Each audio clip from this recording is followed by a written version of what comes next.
मैं हूँ गोविंद ठाकुर और आप देख रहे हैं ZTV भारत न्यूज़। और आज तो है महाशिवरात्रि का त्यौहार है और ये हिंदू के त्यौहार के लिए अगर हम बात करें तो यह सबसे प्रसिद्ध भी माना जाता है। लोग अक्सर आज का दिन जो है शिव मंदिरों में जा कर के पूजा अर्चना करते हैं और बाबा भोलेनाथ से मनोकामनाएं प्राप्त करते हैं। लेकिन अगर हम साहेबगंज ज़िले की बात करें तो साहेबगंज ज़िले में कई ऐसे मंदिर हैं जो प्रकृति की गोद में बसा हुआ है।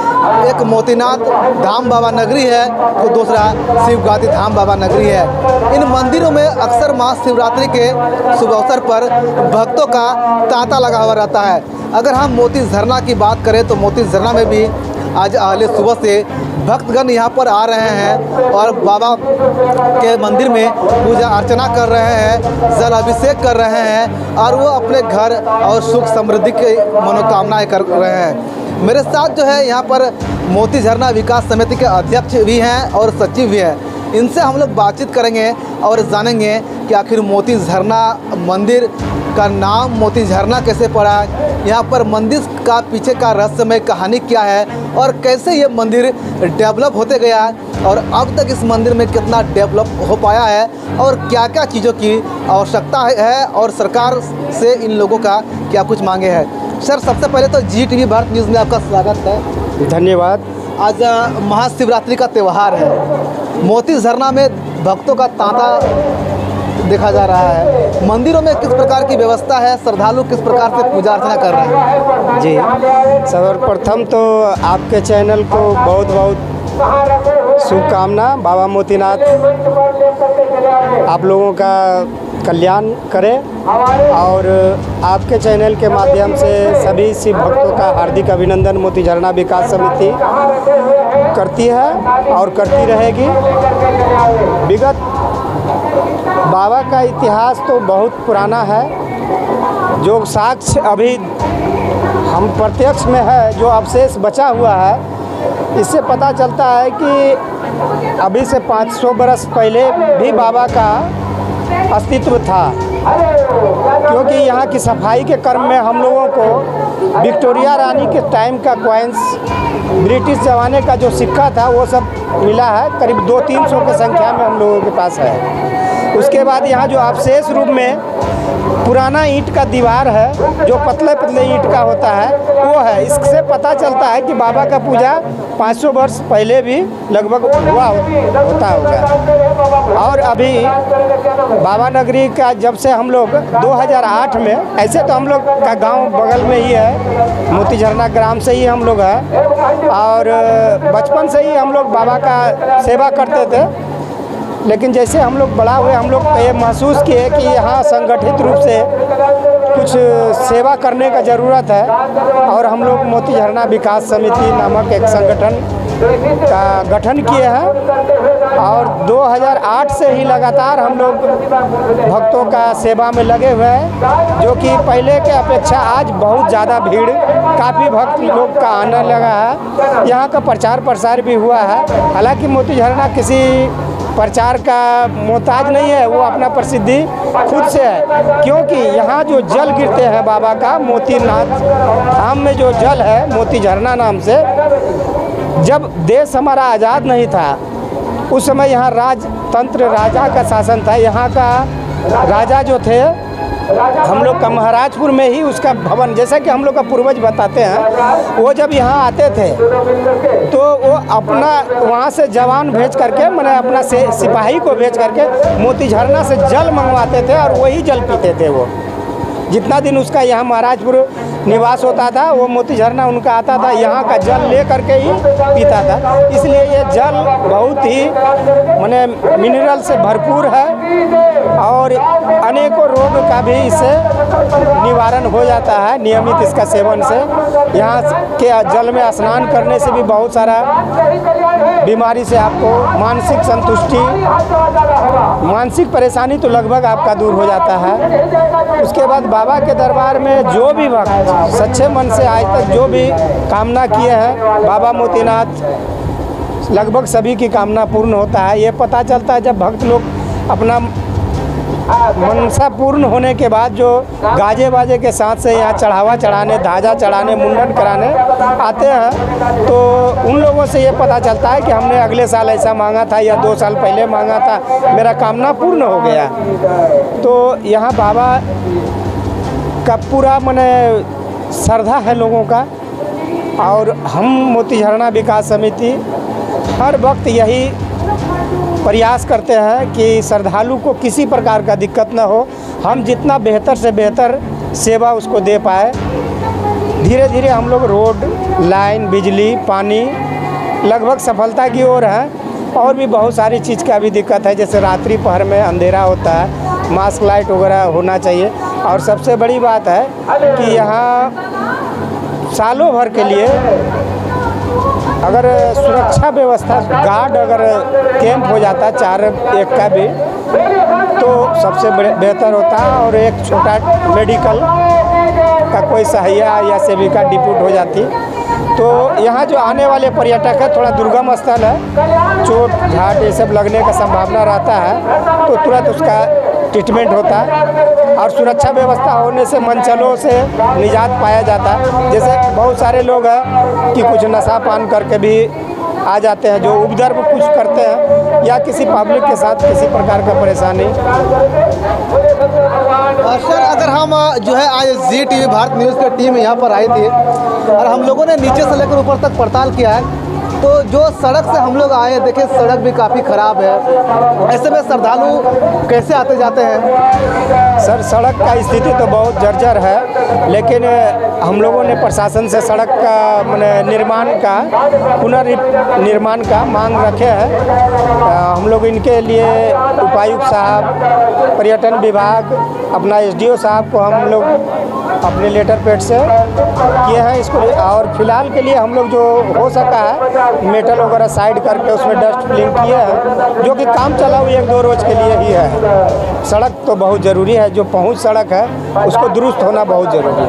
अगर सर एक बात किया जाए कि कभी भी अगर सिर्फ कोई भी जिला के हो या फिर अन्य प्रखंड की हो, अगर उन प्रखंडों में शिव मंदिर होता है, तो उस शिव मंदिर की सुरक्षा देना वहाँ के स्थानीय प्रशासन का काम होता है या विधि व्यवस्था देना। तो शिवरात्रि से पहले यहाँ पर प्रशासन के द्वारा अगर हम बात करें तो क्या विधि व्यवस्था दी गई है? प्रशासन के द्वारा तो हम लोगों को पुलिस फोर्स का व्यवस्था दिया गया है और एक मेडिकल टीम है। ये 2 व्यवस्था हम लोगों को मिला है। और सर जिस प्रकार एक नया व्यवस्था है सर, मैंने भीड़ को देखते हुए पब्लिक शौचालय टेम्प्रोरी बनाया गया है, ताकि मैंने यहाँ का माहौल को गंदा ना हो, शौचालय का व्यवस्था किया गया है। अगर सर आज का दिन महाशिवरात्रि का त्यौहार है, यहाँ पर जो है जेंट्स भक्त के साथ जो है महिला भक्त भी आते हैं, यहाँ पर वो स्नान भी करते हैं, उनके लिए स्पेशल कुछ व्यवस्था है? सर, अलग अलग तो व्यवस्था नहीं है, लेकिन मंदिर प्रवेश में हम लोग 2 लाइन का व्यवस्था रखे हैं, महिला और पुरुष का। लेकिन बहुत सारा परिवार ऐसा होता है, कुछ परेशानी तो है हम लोग के साथ भी क्योंकि वो पति पत्नी साथ आते हैं, जब उनको अलग कर देते हैं और शायद भीड़ के कारण कभी बिछड़ भी जाता है, जो कि समस्या ज़्यादा हो जाने के कारण हम लोग देखते हैं कि किसी तरीक़ा का कोई परेशानी ना हो, बल्कि अगर फैमिली के साथ है तो महिला पुरुष साथ में भी पूजा कर सकते हैं।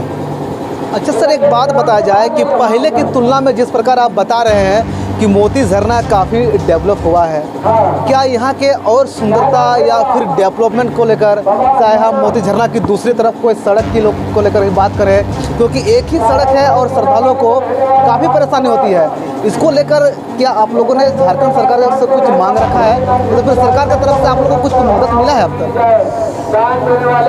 डेवलप के बारे में तो मैंने, अगर यहाँ डेवलप किया जाए तो ये तो अभी बस शुरुआत है।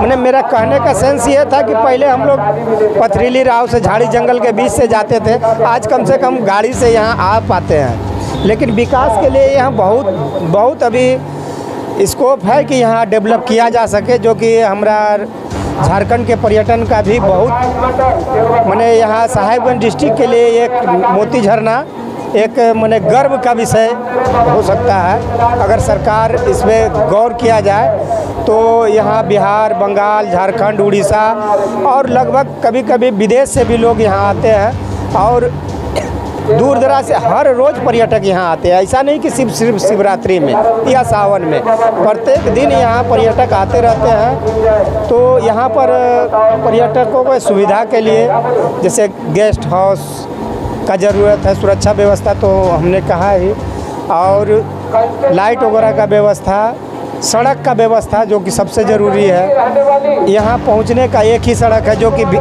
आमदनी के लिए तो ठीक है, लेकिन जैसे सावन हुआ, शिवरात्रि हुआ, 1 जनवरी हुआ, उस समय एक काफ़ी परेशानी हो जाता है, इसलिए बाईपास रोड भी बहुत ज़रूरी है। बहुत बहुत धन्यवाद सर कि आप हमारे साथ जुड़े और हमारे दर्शकों को बताएं कि आखिर मोती झरना का जो है पीछे का रहस्यमय कहानी क्या है और कब से इस मोती झरना को लोग जानते हैं और कब से यहाँ पर पूजा अर्चना करते आ रहे हैं। मेरे साथ जो है मोती झरना विकास समिति के सचिव भी है, हम लोग उनसे भी बातचीत करेंगे और जानेंगे यहाँ की आखिर विधि व्यवस्था को लेकर।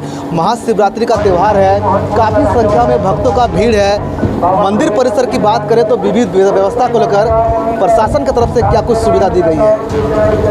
सबसे पहले तो आपको बहुत बहुत धन्यवाद, आपके चैनल को भी बहुत बहुत धन्यवाद कि इस पावन अवसर पर आप यहाँ पधारे हैं। विधि व्यवस्था के बारे में अगर बात किया जाए यहाँ, तो प्रशासन की ओर से जो विधि व्यवस्था है वो सुरक्षा व्यवस्था मुहैया किया गया है। दूसरी बात, कुछ महिला पुलिस का है प्रॉब्लम जो कि अभी तक नहीं आ पाई है। इसका क्या रीज़न है, वो होना चाहिए था। महिला पुलिस के भी हम लोग किए थे लेकिन नहीं आए। डॉक्टर की टीम आई हुई है श्रद्धालु के सेवा के लिए कि कहीं कुछ चोट वोट लग गया तो उसका ट्रीटमेंट फास्ट एड किया जाए। और उसके साथ साथ मेरा सेवा दल जो वॉलंटियर है वो भी तैनात है, जगह जगह पर सब मुस्तैद है। हमने सुविधा के लिए पार्किंग लगाए हैं ताकि श्रद्धालु को दिक्कत ना हो, उसकी गाड़ी सुरक्षा रहे। इसके अतिरिक्त अगर बात करें सर, तो यहाँ पर पुलिस बल की भी तैनाती की गई है। आपके समिति के कुछ लड़के भी हैं, वॉलंटियर भी हैं, लेकिन अगर तीसरी कैमरा अगर हम सीसीटीवी की बात करें तो कितना सीसीटीवी कैमरा लगाया गया है और उससे किस प्रकार निगरानी रखी जा रही है? सीसीटीवी कैमरे की बात करें तो हमने मेला परिसर में पूरा सीसीटीवी कैमरा से लेस कर दिए हैं। अंदर भी सीसीटीवी कैमरा लगा हुआ है, मेला परिसर पर भी लगा हुआ है, स्टैंड पर भी कैमरा लगा हुआ है और लगभग कैमरा की संख्या यहाँ 16 लगा हुआ है। 16 कैमरा मेरा मेला में निगरानी कर रही है। इसका मॉनिटरिंग अलग अलग जगह से किया जा रहा है। अगर सर जिस प्रकार आज जो है जी टीवी भारत न्यूज़ की टीम पूरी पड़ताल में निकली है महाशिवरात्रि को लेकर, और हम लोग जो है जिस रास्ते से मंदिर आए, कहा जाता है कि कोई भी श्रद्धालु अगर मंदिर जाता है पूजा करने के लिए तो वो खाली पड़ जाता है, लेकिन जो मंदिर का सड़क है, सड़क पर तो इतना बड़ा बड़ा रोड़े हैं जिससे श्रद्धालु पैदल नहीं आ पा रहे हैं। साथ ही साथ अगर हम बिजली की तार की बात करें तो वो भी लंगी अवस्था में है, पता नहीं कब तार शॉर्ट कर जाए और बिजली के तार गिर जाए, ऐसे में तो बड़ी हानि हो सकती है। इसको लेकर इसके लिए हम लोग ने प्रशासन को लिखित आवेदन दिए हैं कि सड़क जर्जर हो गया, सड़क पर मरम्मती किया जाए, इसका कुछ चौड़ीकरण किया जाए। और बिजली के तार के लिए भी हम लोग आवेदन एसडीओ साहब को दिए हैं कि इसका चेंजिंग किया जाए, कभी भी खतरा होने की संभावना है। अब आगे प्रक्रिया क्या है वो तो सर लोग बताएंगे इसका, लेकिन अभी तक कोई पहल नहीं हुआ है। नहीं, अभी तक तो कुछ नहीं हुआ। जो है आप नज़र से देख रहे हैं, अभी आए हैं, आप भी देख सकते हैं। श्रद्धालु लोग को तो काफ़ी दिक्कत है आने जाने में अभी सड़क के लेकर। और सर अगर हम पहले की तुलना में अगर मोती झरना की बात करें तो काफ़ी सारा डेवलपमेंट हुआ दिखने को मिला है, और मोती झरना में क्या कुछ बेहतर होता तो अच्छा होता? देखिए, डेवलप तो हुआ है और कुछ होने की भी आवश्यकता है बहुत। अगर हम चाहें तो यहाँ एक पासिंग रोड जो होना बहुत ज़रूरी है मोती झरना के लिए स्पेशल किधर साइड से। दूसरी बात है यहाँ एक विवाह भवन होना जरूरी, क्योंकि महीना में लगभग 2-4 शादी यहाँ हो ही जाते हैं, इसलिए विवाह भवन का आवश्यकता है। और शौचालय तो एक पूर्व से बना हुआ है, एक और शौचालय बन जाए तो ठीक है। पानी का व्यवस्था भी, एक और बोरिंग अगर हो जाए वो भी ठीक है। चलिए, बहुत बहुत धन्यवाद सर कि हमारे साथ जुड़े और जिस प्रकार इन्होंने बताया कि यहाँ पर जो है मोती झरना की सड़क के किनारे जो बिजली के खंभे हैं उसमें जो तार लगाए गए हैं वो तार काफ़ी जर्जर हो चुका है, और यहाँ जो मोती झरना आने वाला जो सड़क है वो सड़क भी तार के तरह जर्जर हो चुका है। और जिस प्रकार यहाँ के मोती झरना विकास समिति के सचिव कह रहे हैं कि हम लोग इसको लेकर प्रशासन को भी लिखित आवेदन दिए हैं, ज़रूरत है कि प्रशासन इन बिंदुओं पर अविलंब कार्रवाई करे ताकि यहाँ पर आने वाले श्रद्धालु या पर्यटकों को किसी प्रकार का कोई परेशानी ना झेलना पड़े। आपको हम इसी प्रकार का लेटेस्ट वीडियो और खबर दिखाते रहेंगे। यदि आप हमारे चैनल को सब्सक्राइब नहीं किए तो सब्सक्राइब किए और ज़्यादा से ज़्यादा शेयर करें ताकि आपके दोस्तों तक भी ये खबर पहुंच सके। कैमरामैन विष्णु के साथ गोविंद ठाकुर, ZTV भारत न्यूज़, साहिबगंज।